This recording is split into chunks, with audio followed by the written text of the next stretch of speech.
Hi, Vancouver Opera. My name is Luka Kawabata, and I am here with the brilliant Perri Lo, who is a pianist, a coach, and accompanist. Actually, I feel like you should tell me what your titles are because I feel like you would do a million things. So, what do you define your artistic practice as? Um, Definitely pianist, repetiteur, vocal coach, um, all the instruments in the orchestra, wrangler of kids sometimes, and adults. So you are also an alumnus of the Yolanda and Ferris Young Artist Program with Vancouver Opera. And I feel like that is just one part of your relationship over the years with Vancouver Opera. Can you give us a brief synopsis of your past relationship with VO? Definitely. I came in as their young artist, repetiteur, and I was working on the main productions, the main stage shows that we had at that time. I was also workshopping Flight of the Hummingbird, which is a children's opera that toured with Vancouver Opera in schools. Um, and throughout the years with VO, I've been working with, again, the young artists, doing concerts. I did some pop-up concerts with some of the Vancouver Opera orchestra members and chorus members. And we'll be starting again with Flight of the Hummingbird in the springtime. So it's nice to see a lot of the projects that I've started with when I first moved to Vancouver. Hmm.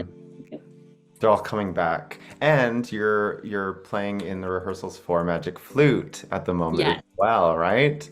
I feel like we're all like building the anticipation for Magic Flute.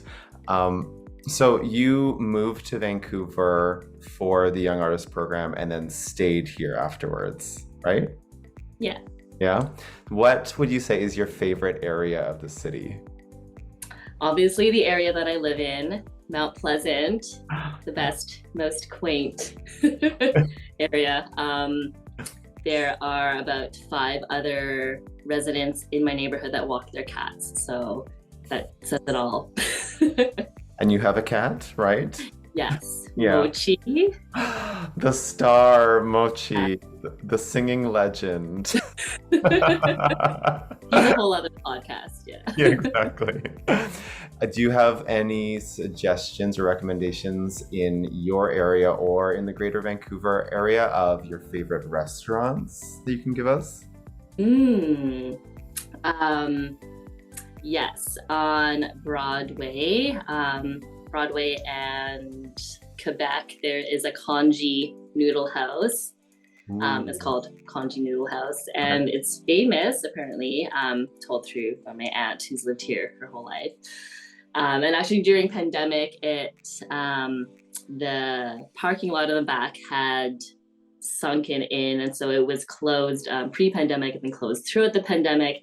And I would walk by it, and I'd tell my partner, like, "No, I know it's gonna reopen again. I know it will." And, like, I could just imagine like the beef brisket just coming, like emitting its a wonderful aroma out. And lo and behold, earlier this year, it reopened. So grab, yeah, mini noodles and Peking duck from there. Oh, that sounds good. I don't think that I've been there. Maybe I've been there, but like it doesn't. I feel like I have to go again now that you've sold me on that too. Amongst your years of being in Vancouver, have you found any local events or local festivals that you would say are your favorite or you would recommend? Mm. Um, okay, on the food train, the hot chocolate festival Classic. is something I've never experienced before, but that's a great time to bring up spirits in February. On the more artistic side, I am probably a little biased, but I would say the Indie Fest, hosted through Renaissance Opera and a lot of the local indie companies, is such a great way to experience arts of many forms. They also bring in some theater, some virtual reality, sometimes some dance, and that's a great festival that happens in November. Mhm. And shout out to Vancouver Opera because Vancouver Opera is co-producing Sanctuary and Storm with Renaissance for Indie Fest 2023, which is happening in In November, November. Yeah, right? at the Museum of Vancouver. So really cool venue up there as Mhm. well. Yeah, immersive experience, which I feel like is everything that I want opera to be. I just want to enter into the opera. Yeah. Luckily, I get to do that all the time. Cool. So you mentioned things like the Hot Chocolate Festival, and it got me thinking about the cozy months coming up as we transition into fall. What are your favorite ways to relax when you're in rehearsal or out of rehearsal? Mm. In rehearsal, ways to relax. Bring snacks. I like to do square breathing, like inhaling for the same number of beats, holding, and then exhaling same number of beats. That just kind of keeps me calm. At home, lots of candles. I like to have jazz playing in the background if I'm doing some work, and snuggling with my cat always. Yeah, He's like a heater. I feel like your house is a vibe. I'm just gonna say It that. is, yes, the coziness is. So you work in the arts in so many different capacities, the way that and all the different roles that you mentioned before. When you were growing up, was this always your dream job, or did you have some pit stops along the way? Did you have or another trajectory in mind? Um, I'd say in like before I went to university, I thought music would for sure be a part of my life.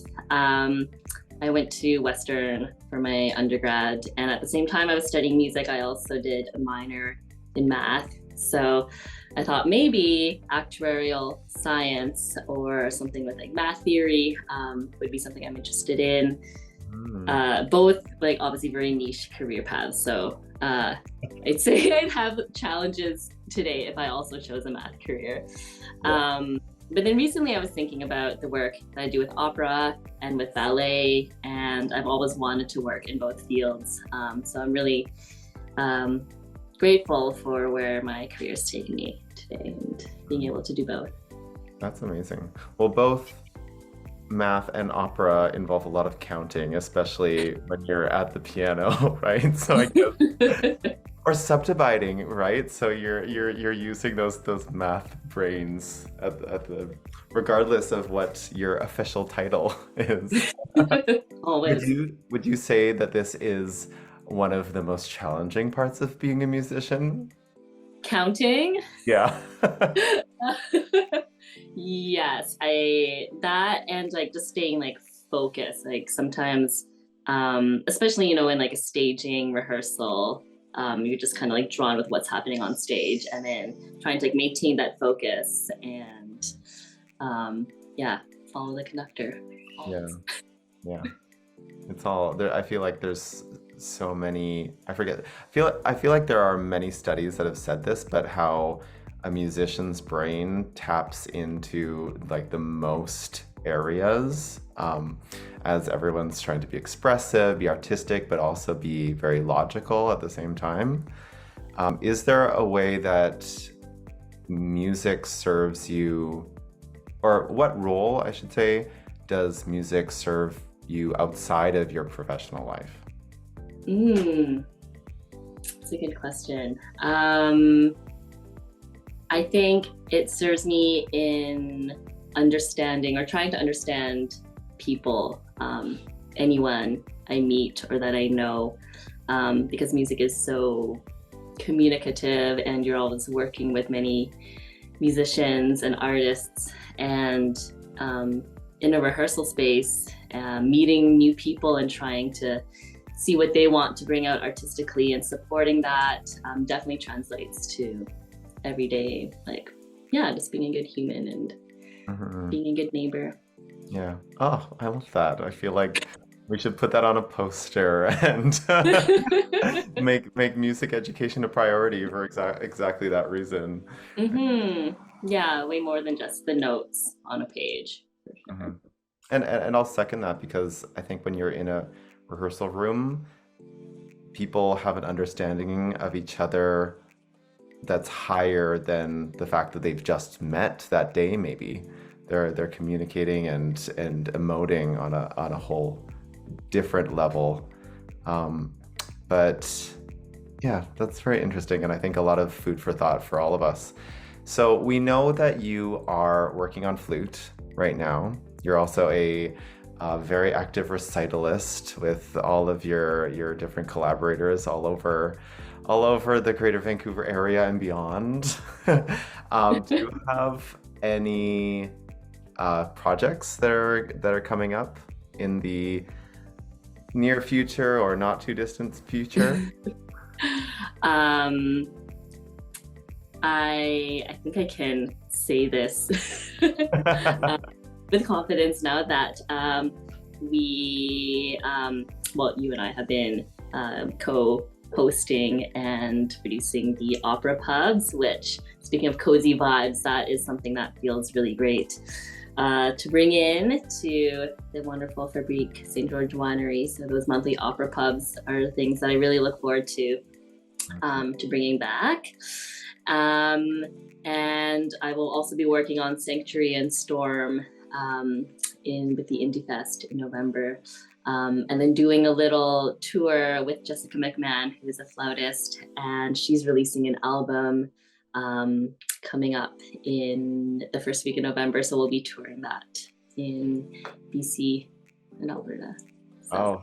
Oh, I'm excited for that. And I know that I'll see you around as we just hang out, but also um, with all the amazing projects that you're going to be doing. And of course, I'm going to be seeing flute. But it's always so lovely to talk to you, Perri, and catch up and give our VO community a little update on what you are up to and the amazing things that our Yolanda and Ferris Young Artist Program alumni are doing and sharing their art with the world.